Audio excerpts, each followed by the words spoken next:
Alors, merci Lise pour cette présentation. Donc, bienvenue tout le monde pour cet après-midi de conférence. Donc, la société est faite d'individus, de groupes, d'institutions. L'objectif du vivre ensemble, ça nous oblige dans le fond à réfléchir comment on peut maximiser l'inclusion sociale là, des individus. Donc, dans les disciplines que je représente, le travail social, la criminologie, on met beaucoup d'énergie à développer des connaissances pour voir comment on peut maximiser cette inclusion-là, puis aussi à former des professionnels qui, dans la façon dont ils vont jouer leur rôle, vont être en mesure de maximiser cette inclusion-là, puis particulièrement celle des personnes qui sont peut-être plus vulnérables ou plus susceptibles d'être mises à l'écart. L'inclusion des personnes, ça peut passer par la standardisation. On va s'organiser que tout le monde soit pareil, puis ça va bien aller. On peut aussi adopter une autre couleur qui est celle de valoriser la diversité. L'objectif de cette conférence, en fait, c'est de traiter de la question de la diversité telle qu'elle s'actualise sur le plan des structures familiales. Donc, la famille québécoise est en pleine ébullition et puis c'est sûr que pour des chercheurs comme nous, qui nous intéressons à la famille et à son évolution, on est dans une époque là, qui est vraiment formidable.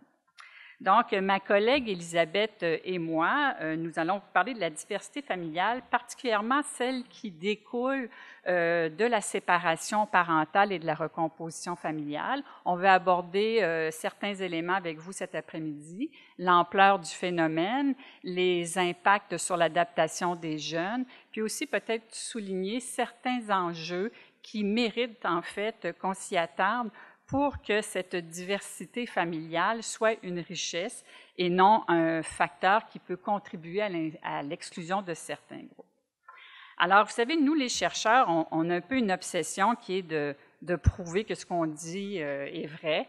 Alors, une de nos façons de prouver que ce qu'on dit est vrai, c'est de présenter des chiffres. Alors, je ne vais pas vous faire peur, j'ai seulement 3 diapos avec des chiffres, mais en fait, c'est une manie là, qu'on a.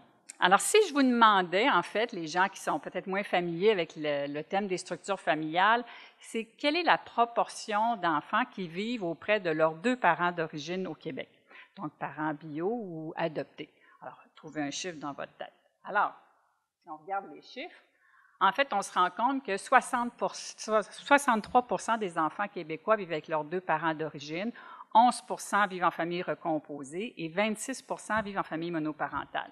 Ce chiffre-là, donc le 63%, décroît à chaque recensement au profit des familles recomposées et des familles monoparentales. Ça nous amène aussi à voir qu'au Québec, il y a quand même beaucoup d'enfants qui vivent dans des familles recomposées où les 2 membres du couple ont des enfants nés d'une précédente union. Mais il y a un phénomène aussi qui est beaucoup en croissance actuellement, ce sont les familles recomposées où monsieur ou madame, ou ça peut être 2 hommes, 2 femmes, ont des enfants nés d'une précédente relation et vont avoir des enfants aussi au sein de cette union recomposée. Les familles monoparentales, même en 2017, encore beaucoup majoritairement composées d'une mère et de ses enfants, mais on a quand même une famille monoparentale sur 4 au Québec qui est dirigée par un père. Ça nous amène ici à voir, en fait, qu'on regarde, ce sont des enfants de 0 à 17 ans. On voit que de 0 à 17 ans, rendu à 17 ans, 38% des enfants québécois vont avoir connu la séparation de leurs parents.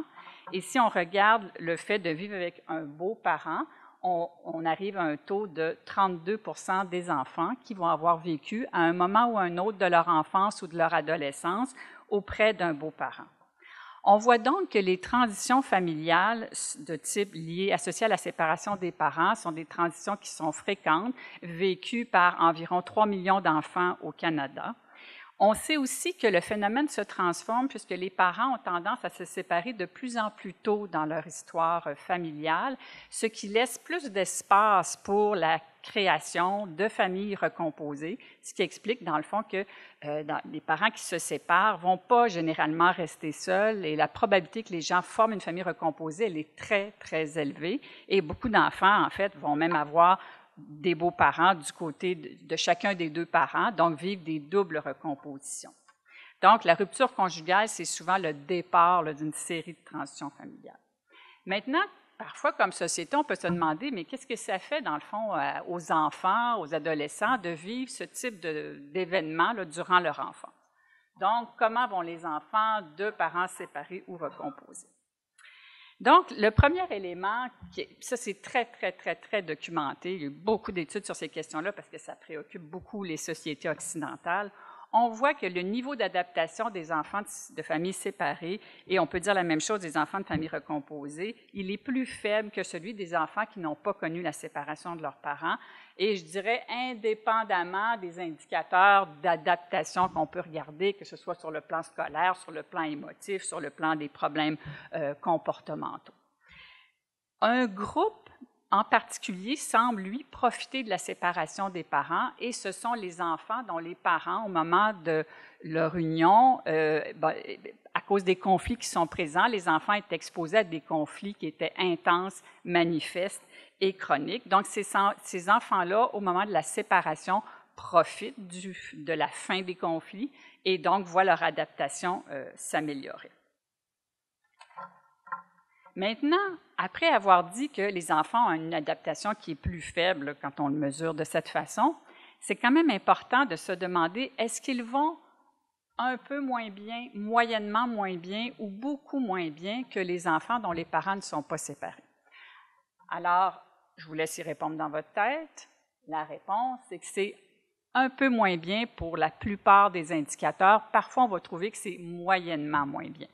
Donc, c'est important d'insister sur le fait que même si leur ajustement, leur adaptation est plus faible, ce ne sont pas des énormes différences que l'on va observer et que globalement, la grande majorité des enfants qui ont connu la séparation ou une recomposition familiale n'ont pas de problème d'adaptation particulier. En fait, le problème qu'on a avec ces indicateurs-là, c'est que c'est comme si on met tous les enfants dans une boîte puis on fait une moyenne. On va dire en moyenne, ils vont un peu, moyennement moins bien que les enfants de familles séparées.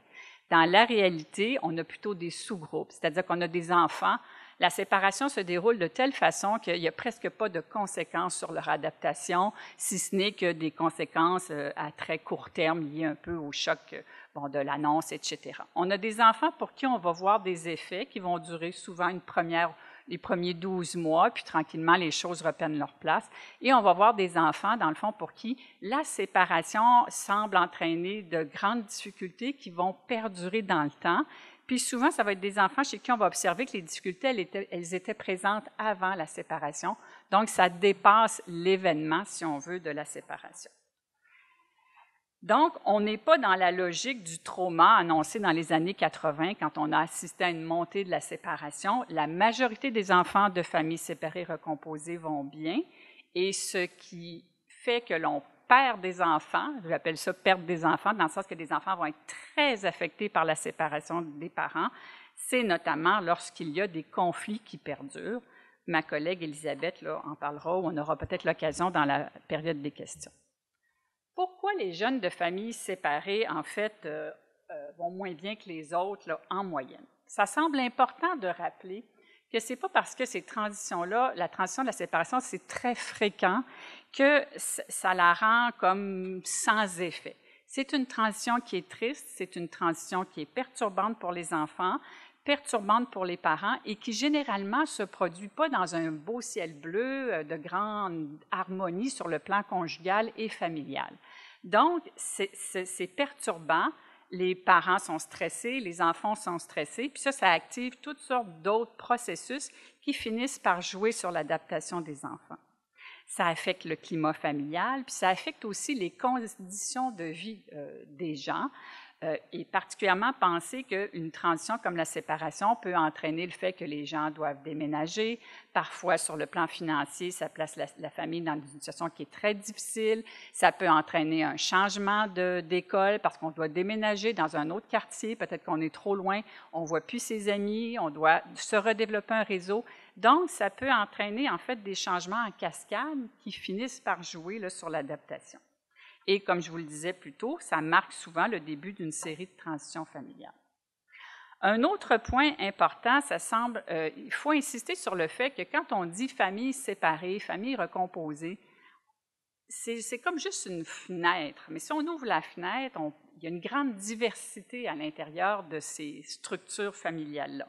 Donc, ce ne sont pas des réalités qui sont homogènes. Puis là, je vous ai mis une série d'indicateurs pour expliquer sur quels éléments ça peut être différent.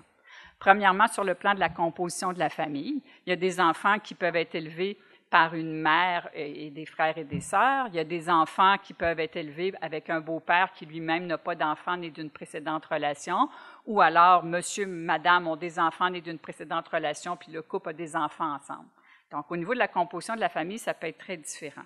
Au niveau des trajectoires familiales, nos travaux, puis des travaux d'autres collègues, montrent que la recomposition familiale qui nous vient en tête, c'est souvent un couple qui était dans une première union, qui a des enfants, on se sépare, on se rencontre, puis on mélange nos familles. Ça, c'est la famille recomposée un peu classique. Mais nos études montrent aussi qu'une mère qui a eu des enfants, qui s'est séparée, peut tomber en amour avec un jeune homme qui vit encore chez ses parents, qui n'a jamais vécu sur un plan conjugal, en appartement, qui n'a pas d'enfant lui-même, puis qui du jour au lendemain devient un beau-parent. Donc, les trajectoires familiales aussi vont teinter l'expérience. Et pas, avec l'exemple que j'ai donné, ce n'est pas nécessairement négatif. L'adaptation des figures parentales aussi. Une famille séparée où les parents vont bien, n'ont pas de problème de santé physique, n'ont pas de problème de santé mentale, donc sont bien adaptés. On pourrait parler d'autres types d'indicateurs. On est dans un environnement qui est complètement différent de l'enfant qui, du jour au lendemain, est élevé par un seul parent, ne voit plus son autre parent, a une maman, par exemple, qui a des problèmes de santé mentale ou de santé physique. On parle de choses qui sont complètement différentes. Les modalités de garde. Les enfants peuvent rester toujours chez le même parent, peuvent aller une fin de semaine sur 2 chez l'autre parent, peuvent être en garde partagée, peuvent aller juste les vacances voir l'autre parent. Et finalement, les dynamiques familiales, bien, sont assez diversifiées comme elles le sont dans les familles intactes. Donc, si on résume en fait un certain nombre de facteurs qui expliquent l'adaptation des enfants dans les familles séparées recomposées, on a 5 catégories de facteurs, donc grandes dimensions. Une des bulles, je vous dirais, les plus importantes, c'est la question des processus relationnels. Donc, comment les relations se passent, se déroulent entre les acteurs de la famille. J'en ai sorti 3 qui sont particulièrement importants. La qualité de la relation parent-enfant, la coparentalité, donc comment les parents se coordonnent et comment le couple recomposé se coordonne pour élever les enfants. Le conflit, donc, qui est un processus relationnel très important et qui joue beaucoup sur l'adaptation des enfants de familles séparées et recomposées, et les pratiques parentales, donc comment les parents jouent leur rôle. Sur le plan des caractéristiques du parent, il y a plusieurs éléments qui jouent, mais dont l'adaptation du parent dont je viens de vous parler, les pratiques parentales aussi et beau-parentales, dont ma collègue Marie-Hélène Gagné va probablement parler dans sa conférence. Sur le plan des ressources, on a déjà parlé du niveau économique de la famille qui peut jouer, mais aussi avoir du soutien social, accès aussi à des services pour aider les familles. Donc, on va vous parler un peu plus de ça dans la partie d'Élisabeth. Sur le plan des trajectoires familiales, je vais aussi insister sur le fait que les travaux plus récents montrent que le nombre de transitions familiales qu'un enfant vit est un facteur important pour expliquer son adaptation. Donc, avoir connu la séparation des parents plus une recomposition, ce n'est pas la même chose que, par exemple, être né dans une famille monoparentale et avoir connu une recomposition. Donc, les enfants qui vivent des transitions, par exemple en série, on va avoir des impacts sur leur adaptation. Quelques enjeux maintenant là, de cette diversité familiale-là. Donc, j'ai déjà commencé à l'introduire. Il y a vraiment la question des enjeux relationnels. Sur le plan de la recomposition familiale, on dit d'ailleurs que c'est le principal enjeu, le développement des relations. Donc, sur le plan entre les parents qui sont maintenant séparés, le maintien d'une relation de qualité entre eux.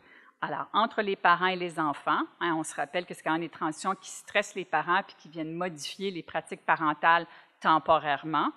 Et entre les parents, donc comment on arrive, dans le fond, à se dégager des difficultés ou de la relation conjugale qui n'est plus, mais pour se concentrer sur notre rôle de parent.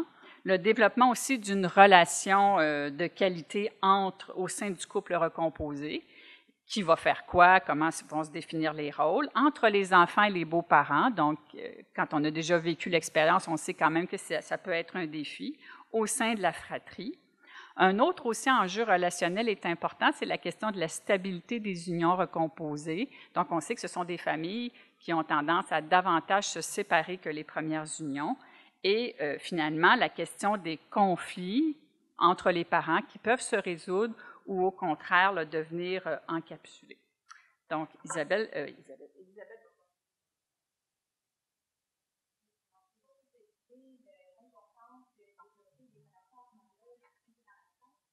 Particulièrement entre les parents qui se séparent. Donc, je pense qu'ici, on touche vraiment au cœur des défis du vivre ensemble. Étrangement ou paradoxalement, pour des personnes qui ont choisi de ne plus vivre ensemble, mais qui doivent quand même continuer à fonctionner comme parents, à collaborer pour continuer à effectuer leurs tâches parentales, puis à continuer à prendre ensemble soin de leurs enfants. Donc, toute cette question-là de comment les parents vont fonctionner ensemble après la séparation, c'est une question qui nous intéresse particulièrement et on a cherché à savoir comment la population générale du Québec se positionne sur ces questions-là aussi. Donc, parmi les travaux qu'on a réalisés, on a effectué un sondage auprès des Québécois, auprès de 1202 Québécois, pour voir comment les gens se positionnent sur différentes questions autour de la séparation, de la recomposition familiale. Et parmi les questions qu'on posait aux gens, donc on voulait savoir comment les Québécois voyaient le fonctionnement coparental après la séparation. Donc, on leur a demandé cet énoncé, on leur a demandé si c'était en accord ou en désaccord avec cet énoncé. Donc, les parents qui se séparent sont en conflit pendant plusieurs années après la séparation. Êtes-vous d'accord ou pas d'accord avec cet énoncé? Donc, juste à main levée, qui serait d'accord avec cet énoncé-là? OK, juste quelques personnes. La plupart des gens, je vois, qui sont en désaccord. Donc, qu'est-ce que les Québécois en ont pensé? Donc, les résultats de notre sondage montrent qu'il y a une faible majorité, une mince majorité qui est d'accord avec l'énoncé. Maintenant, qu'est-ce que la recherche nous dit sur cette question-là? C'est que dans les faits, il y a une minorité de parents qui vivent des conflits importants à long terme après la séparation. Donc, parmi les parents qui se séparent, on estime qu'à peu près le tiers des parents qui continuent à vivre de hauts niveaux de conflit 2 ans après la séparation. Et après 4 ans, ça tombe à 25% des parents là, qui continueraient à vivre des conflits importants. Et à plus long terme et de façon chronique, on est plus autour de 10% des parents qui ont vraiment de la difficulté là, à s'entendre après la séparation. Et ce faible pourcentage-là doit quand même nous préoccuper énormément parce que on sait que c'est les séparations qu'on va appeler souvent hautement conflictuelles. C'est le terme qui est souvent utilisé en recherche pour en parler. C'est des parents qui peuvent avoir recours aux tribunaux de façon répétée. Ça peut engorger le système de justice, ces dossiers-là. C'est des parents qui ont un degré élevé de colère, de méfiance l'un envers l'autre, qui ont de la difficulté à coopérer et à communiquer à propos des enfants. Et tout ça va présenter des risques pour les enfants. Et Marie-Christine l'a dit tantôt, donc c'est notre sous-groupe d'enfants qui va avoir le plus de difficultés, là, qui va être exposé à des hauts niveaux de conflit. Et parfois, la situation va être tellement détériorée, les conflits vont être tellement sévères qu'on va considérer que c'est une forme de mauvais traitement psychologique. Et à ce moment-là, ça va nécessiter l'intervention de la DPJ. Donc, il y a même des cas qui se retrouvent en protection de la jeunesse parce que les enfants sont exposés à des conflits très, très sévères. Donc, on doit se préoccuper vraiment dans notre offre de services aux familles de cette minorité de gens qui éprouvent plus de difficultés parce qu'on sait que les enfants, malheureusement, vont écoper dans ces situations-là. Donc, tout ça m'amène à vous parler maintenant de l'offre de services au Québec pour les familles séparées et recomposées. Donc, on s'est posé la question aussi dans nos travaux, comment on soutient ces familles au Québec à différents niveaux. Par exemple, comment on tente de prévenir les difficultés, comment on aide les parents à trouver des ententes, que ce soit sur le plan des modalités de garde ou des questions plus économiques, le partage des biens, tout ça, comment on les soutient dans ça. Comment faire en sorte que les parents et les enfants traversent le processus de séparation sans être trop blessés aussi. Comment on intervient quand les choses se sont beaucoup détériorées, comme dans ce que je viens de vous expliquer dans les séparations hautement conflictuelles. Donc, pour comprendre comment on vient en aide aux familles, nous avons répertorié les services qui s'offrent au Québec pour les familles et nous les avons aussi cartographiés. Donc, on s'est intéressé aux services qui sont spécifiquement pensés pour les familles séparées et recomposées. Donc, ça n'inclut pas notre recension, les services généraux que les gens peuvent trouver au CLSC, par exemple. Donc, c'est vraiment des services très spécialisés pour ces problématiques-là de séparation, recomposition. Et on s'est intéressé aux services qui sont soit gratuits ou soit à très bas coût, donc les plus accessibles possibles aux familles. Donc, qu'est-ce que notre travail a donné? On s'est rendu compte d'abord qu'il y avait une couverture quand même universelle au Québec pour les familles. Donc, par exemple, il y a des séances d'information sur la coparentalité dans tous les palais de justice qui sont disponibles et cette séance-là est même obligatoire avant d'être entendue par la Cour. Il y a 5 séances de médiation familiale qui sont couvertes par le gouvernement également, qui sont offertes pour la plupart par des médiateurs familiaux, surtout en bureau privé, mais qui sont remboursés par le gouvernement. Il y a aussi le ministère de la Justice qui offre un ensemble de règlements et de services qui va faire en sorte que ça va être moins lourd pour les familles et plus facile d'arriver à certaines ententes ou d'homologuer une nouvelle entente entre les parents. Donc, il y a ce genre de service-là qui existe. Puis, sur le plan psychosocial, il y a aussi des lignes d'écoute téléphonique disponibles partout au Québec qui se sont spécialisées sur des questions de rupture et de réorganisation familiale après la séparation. Donc, ça, c'est pour la couverture universelle pour les Québécois. Maintenant, quand on regarde d'autres services qui ont été développés de façon plus locale, soit dans certaines régions, certaines villes, même certains quartiers, qui ont été pensés pour venir en aide aux familles, on parle surtout d'organismes communautaires qui ont ces services-là. Et donc, parmi la gamme de services offerts, on a la supervision des droits d'accès et de l'échange de garde, donc des organismes qui font en sorte qu'on va mettre un contexte sécuritaire autour de l'enfant pour qu'il ait accès à son parent dans certaines situations où on pourrait être inquiet de la sécurité de l'enfant. Donc, il y a des organismes qui offrent ce service-là. Il y a des organismes qui offrent des services psychosociaux, par exemple des groupes de soutien pour les parents, des ateliers pour les parents qui recomposent une famille, des groupes de soutien pour les enfants aussi sont disponibles dans certaines régions. Et il y a des organismes aussi qui vont offrir des services, à la fois des services psychosociaux et des services juridiques au sein d'un même organisme. Donc, qui vont offrir parfois un suivi individuel ou familial et aussi une clinique juridique pour aider les parents dans le dédale judiciaire pendant le processus de séparation.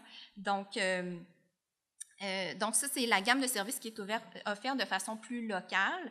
Et quand on regarde comment les choses sont distribuées sur le territoire, ce qu'on se rend compte, c'est que les services locaux qui sont plus spécialisés sont surtout concentrés, malheureusement, dans les régions les plus populeuses, qui tombent un peu sous le sens. Donc, dans la région de Montréal, Laval et la capitale nationale, ici même, on est mieux servis en termes de services. Le reste du territoire québécois semble beaucoup plus désavantagé, malheureusement. À titre d'exemple, en Abitibi-Témiscamingue, j'ai pas pu recenser aucun service local et spécifique. Donc, la couverture universelle demeure, mais il n'y a pas de services que j'ai pu répertorier qui sont d'une autre nature. Dans la région Gaspésie et la Madeleine, il y a un seul organisme qui offre la supervision des droits d'accès sur tout le territoire, par exemple. Donc, c'est ce genre de constat-là qu'on a pu faire en cartographiant les services. Et ce qu'on s'est rendu compte aussi, c'est que malheureusement, beaucoup de services ne sont pas évalués. Donc, ça reste à développer, la recherche reste à développer sur ce plan-là. Et il y a aussi un besoin de couvrir un plus large continuum de besoins pour les familles, particulièrement pour des conflits très sévères dont j'ai parlé plus tôt. Il y a très peu de services spécialisés offerts aux familles pour leur venir en aide lorsqu'ils vivent des conflits très, très sévères. Donc, les spécialistes du domaine croient vraiment à la nécessité de jumeler étroitement des services juridiques et psychosociaux pour venir en aide à ces familles-là. Et c'est très peu fait à l'heure actuelle, malheureusement, au Québec, encore moins en région. Donc, ce sont tous des aspects qui demeurent à développer là, dans le futur qu'on a pu identifier en recensant les services. Et là, je te repasse la parole. OK, donc on continue toujours en fait sur la question de l'enjeu relationnel. Donc, un autre mythe ou une croyance. Êtes-vous d'accord avec l'énoncé? Bâtir une famille recomposée est facile si le couple est amoureux. Alors, pas besoin de lever la main, pensez-y dans votre tête. Alors, dans les faits, pas dans les faits, mais c'est ce que la population a répondu. Donc, une légère majorité qui est d'accord avec cette croyance-là. Donc, il faut savoir en fait que ce mythe-là est souvent entretenu par les conjoints et que dans le fond, on sait que cette croyance-là, que ça va être facile, peut contribuer aux difficultés parce que ça amène de la désillusion ou peut-être se dire « Oh, dans quoi j'ai embarqué les enfants » ou je me suis encore trompée, etc. Donc, c'est vrai que c'est des défis, c'est pas vrai que ça va être facile, puis c'est vrai que plein de gens peuvent y arriver. Donc, nous, on a mené des travaux pour comprendre, en fait, l'instabilité des couples. Je sais pas, je dois avoir un paradoxe en moi parce que parfois, je parle de l'étude sur la stabilité des unions recomposées, puis des fois, je parle de l'instabilité des unions recomposées, alors c'est comme quelque chose que j'ai pas réglé dans ma tête. Donc, oui, c'est ça. Alors, comme je vous disais tout à l'heure, on sait que les couples de familles recomposées se séparent dans des proportions plus élevées que les couples en première union, particulièrement dans les premières années de leur union. Après, les taux sont comparables. Donc, quand on essaie, nous, de comparer dans des couples recomposés qui sont ensemble depuis plus de 5 ans avec des couples qui ont formé une famille recomposée, mais qui se sont séparés dans les premières années de la recomposition, pour essayer de comprendre qu'est-ce qui distingue ces deux groupes-là. Et ce qu'on a observé, en fait, c'est que le groupe de parents qui ont décidé les couples recomposés qui ont décidé de se séparer, ils vivaient des difficultés qui étaient similaires aux parents qui ont continué ensemble. Les deux groupes vivent des difficultés. Ceux qui ont décidé de continuer ensemble vivent aussi des difficultés. L'élément central qui semblait distinguer les deux groupes, c'est vraiment qu'est-ce que l'on fait face aux difficultés, quand les difficultés se présentent. Et ce qui apparaissait caractériser les gens, les couples qui continuaient dans leur union recomposée, c'est le fait que l'intensité de la réponse était adaptée à l'intensité des problèmes. Donc, s'ils vivaient un gros problème, il y avait plusieurs réponses qui étaient recherchées pour résoudre le problème. Et aussi, le type de stratégie mis en place pour régler le problème, je dirais, était plus centré sur ce nous on appelle sur le problème, mais disons dans l'action plutôt que dans, par exemple, l'évitement, éviter d'en parler, etc. On a aussi voulu approfondir qu'est-ce qui se passe chez les couples qui ont choisi, en fait, de se séparer. On a observé quand même plusieurs situations où les gens avaient vécu une enfance difficile. Mais enfance difficile en termes de violence conjugale, exposition à la violence conjugale, violence familiale. On a observé que chez ces personnes-là, le sens qu'ils donnaient à leur séparation, c'est que quand les difficultés conjugales ont commencé à émerger dans la recomposition, ils se sont dit « Ah, OK, c'est la pente descendante, puis on s'en va vers le genre de situation que moi j'ai vécu enfant. Je ne veux pas vivre ça, donc je ne veux pas résoudre ça, je veux juste arrêter tout ça. » Il y a aussi des gens qui vivent un trop grand contraste entre ce qu'eux ont connu dans leur vie familiale en tant qu'enfants, en tant qu'adolescents, en tant que jeunes adultes, ou la culture familiale auquel ils appartiennent, et puis celle du nouveau conjoint. Et ils vivent un choc de culture auquel ils n'arrivent pas là, à s'adapter. On a aussi observé que ce qui peut augmenter l'instabilité des couples recomposés, c'est qu'aussi, il y a des gens qui ne croient pas en la pérennité des relations conjugales. Donc, quand les difficultés apparaissent, bien, en fait, ça sonne le glas là, de la relation. Donc, on a eu du plaisir, les difficultés commencent, donc c'est le temps d'y mettre fin. Il y a aussi on sait que les gens se recomposent quand même, là, je ne dis pas ça de façon, c'est pas un jugement, mais on sait que les gens se recomposent quand même assez rapidement après une séparation. Donc, on ne sait pas nécessairement, des répondants vont nous dire, bien, je n'avais pas vraiment vu cette facette-là de la personne puisque je ne la connais pas depuis si longtemps. Alors, tant qu'on est dans la période où tout va bien, ça va, mais quand les difficultés commencent, les difficultés avec les enfants, on voit comment la personne est, on voit une autre facette, et puis ça ne nous plaît pas nécessairement. Et aussi, on voit plusieurs situations où, dans le fond, c'est comme une dynamique de famille monoparentale, puis le nouveau conjoint qui arrive dans le décor a peu d'espace et n'est pas nécessairement bien là, dans ça. OK. Il reste 5 minutes, Elisabeth. Oui, alors je vais juste passer rapidement sur, encore une fois, les mythes et croyances, puis encore une fois, basé sur les résultats au sondage qu'on a mené auprès des Québécois. Donc, des questions sur la garde maintenant. Donc, on sait que la garde partagée, c'est de plus en plus vu comme le modèle à suivre, mais c'est un modèle qui n'est pas non plus sans attirer certaines critiques. Donc, comment les Québécois se positionnent sur les modalités idéales de garde après une séparation, puis en fonction de différents groupes d'âge d'enfants. On essaie de vérifier cette idée-là. Donc, vrai ou faux, selon vous, les Québécois considèrent que la garde partagée est la modalité de garde idéale à la suite d'une séparation pour les enfants de tous les âges? Donc, je vois un pouce levé. OK. Donc, je vous laisse répondre dans votre tête. Donc, ce qu'on a découvert, c'est que ce n'est pas tout à fait vrai, en fait. Il y a une grande majorité de Québécois qui croient que c'est la meilleure modalité de garde pour les enfants âgés de plus de 2 ans. Mais pour les 0-2 ans, pour ce groupe d'âge-là, les plus jeunes, c'est 61% des Québécois qui pensent que la garde principale à la mère demeure la majorité idéale. Mais tout de suite, pour les 3-5 ans, ça passe à 61% des Québécois qui croient que c'est la meilleure modalité de garde, la garde partagée. Et même pour les autres groupes d'âge, les 6 à 17 ans, c'est 80% des gens qui pensent que les jeunes de 6 à 17 ans, en tout cas autour de 80%, pensent que la garde partagée, c'est préférable. Et maintenant, un autre vrai ou faux. Une majorité d'enfants québécois dont les parents sont séparés vivent en garde partagée. Selon vous, est-ce que c'est vrai ou faux? Je vous laisse y répondre encore une fois dans votre tête. Donc, ce serait faux. Ça peut sembler un petit peu contradictoire avec le résultat que je vous ai présenté précédemment, mais les données dont on dispose indiquent qu'il y a moins de 30% des enfants qui vivent en garde partagée après la séparation. Donc, la garde principale à la mère demeure la modalité la plus courante, même si la garde partagée a pris beaucoup d'ampleur depuis les années 1990. Et ça continue à augmenter là, selon ce qu'on observe.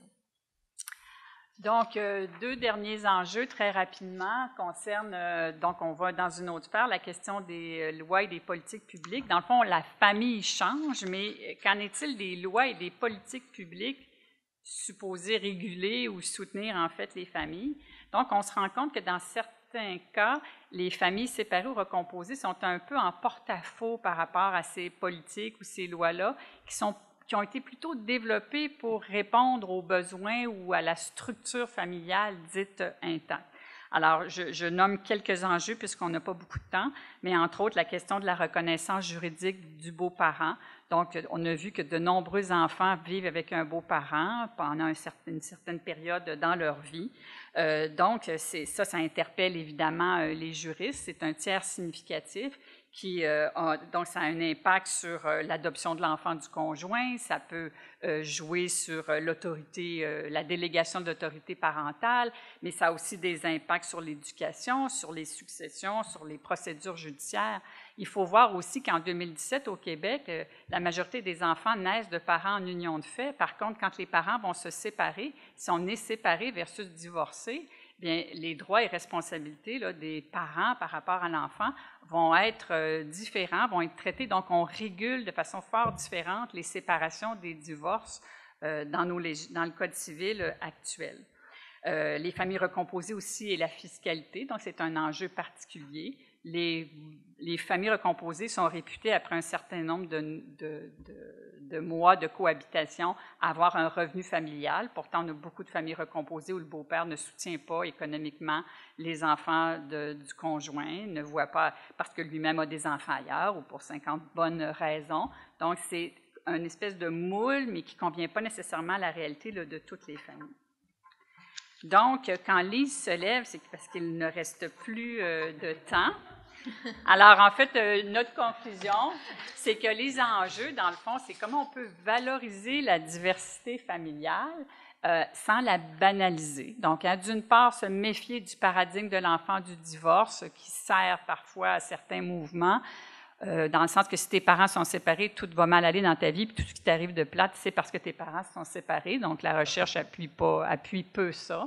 Pas sous-estimer quand même les perturbations que ça entraîne, puis que des parents ont besoin, et des familles ont besoin d'un coup de pouce dans certains moments stratégiques, comme l'a montré là, l'analyse en fait des services. Et donc, si on veut que cette richesse-là puisse s'actualiser, bien, il faut prévenir l'apparition des difficultés. Il faut avoir une attitude qui est plus préventive pour que tout le monde, dans le fond, soit gagnant, puis qu'on puisse, dans le fond, exploiter le côté richesse de cette diversité, puis faire évoluer, en fait, les politiques publiques et les législations pour qu'elles correspondent aux besoins de toutes les familles. Alors, je vous remercie de votre attention.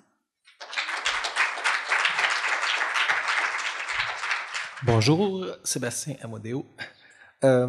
Concernant les pourcentages de familles de garde partagée, est-ce que ça se peut que la garde partagée au début, peu après la séparation, soit beaucoup plus fréquente qu'avec le temps que ça s'érode, que les enfants de plus en plus aillent chez les parents? Il me semble que j'ai déjà vu des chiffres à cet effet. On sait qu'effectivement, il y a beaucoup de mouvements, hein, puis arrangements de garde sont susceptibles d'évoluer dans le temps. Puis, en fait, j'ai lu certains travaux en démographie là, qui le démontrent très, très clairement que c'est pas, pour la majorité des enfants, la modalité de départ après la séparation ne sera pas stable dans le temps, donc ça va changer. On sait que pour les enfants plus jeunes, il y a moins de garde partagée. Pour les plus vieux, il y en a plus aussi. Donc, effectivement, il y a des choses qui vont bouger dans le temps pour les enfants en fonction de... Puis en fait, on comprend mal les raisons pour lesquelles ces choses-là changent dans le temps. Puis en fait, c'est justement là-dessus que j'aimerais travailler dans le futur. Donc, de mieux comprendre pourquoi on modifie les modalités de garde dans le temps. Ça répond à quel besoin? Est-ce que ça répond aux besoins de l'enfant? Est-ce que ça a à voir avec, par exemple, le marché du travail, d'autres impératifs que vivent les familles? Donc, à quoi c'est relié ces changements-là? Ça reste un champ de recherche qui demeure à défricher. Moi, j'ai une question au niveau de l'âge et du temps passé en couple. Est-ce que vous avez vu des portraits de famille qui, après, par exemple, 5 ans, se séparaient? Je ne sais pas si ma question est claire, là, mais si en termes, soit la variable âge ou la variable année en couple, avant la recomposition, jouait ou avait un impact? L'âge des enfants? Non, pas l'âge des enfants. L'âge des parents? Exact. S'il y a une tranche d'âge plus vulnérable et s'il y a un nombre d'années significatif qui démontre qu'il y a une recomposition, je ne sais pas, après 10 ans...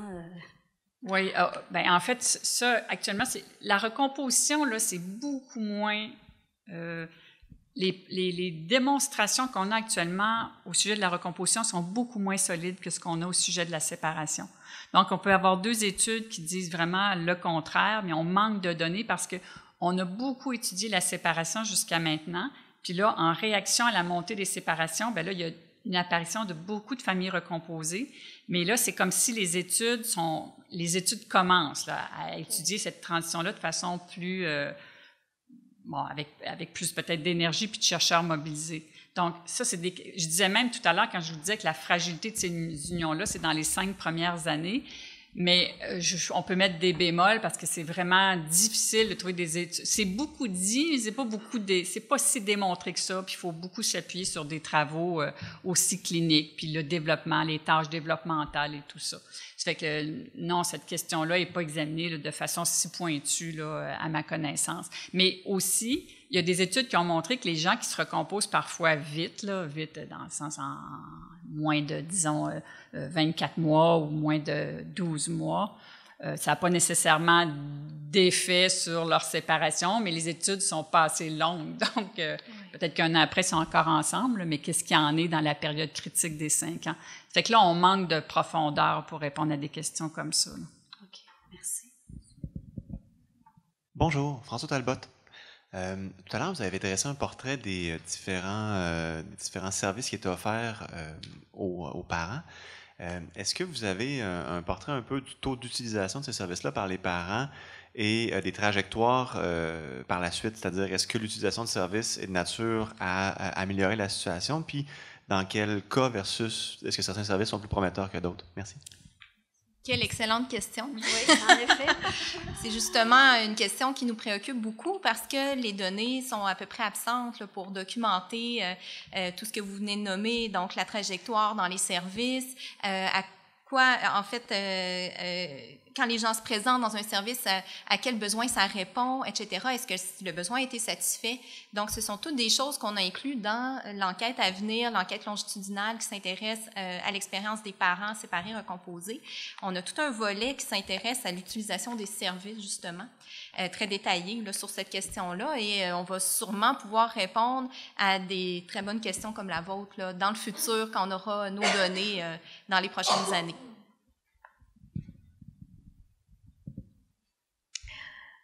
Bonjour, alors Catherine Rossi, j'ai une question vraiment de curiosité un peu scientifique. On met beaucoup l'accent donc sur la famille recomposée, tu l'as très bien dit Marie-Christine, sur les besoins, sur les services, sur les facteurs, les difficultés.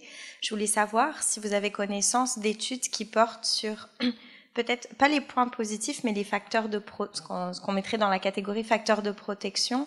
Par exemple, qu'est-ce que la famille recomposée apporte aux enfants ou aux nouveaux parents en termes de domaine. Je prendrai des exemples un peu caricaturaux, mais qu'on entend quand même beaucoup, nous, en criminologie, dans les suivis, d'avoir plus de cadeaux, parce que plus de Noël, plus de temps de vacances, maman peut plus sortir, peut retourner avoir une vie épanouie, retour à l'emploi, etc. Parce qu'on montre beaucoup les fragilités ou les faiblesses ou les difficultés de la famille recomposée. Je voulais savoir s'il y avait des études justement sur les impacts positifs et quel poids ça pouvait avoir en travail social.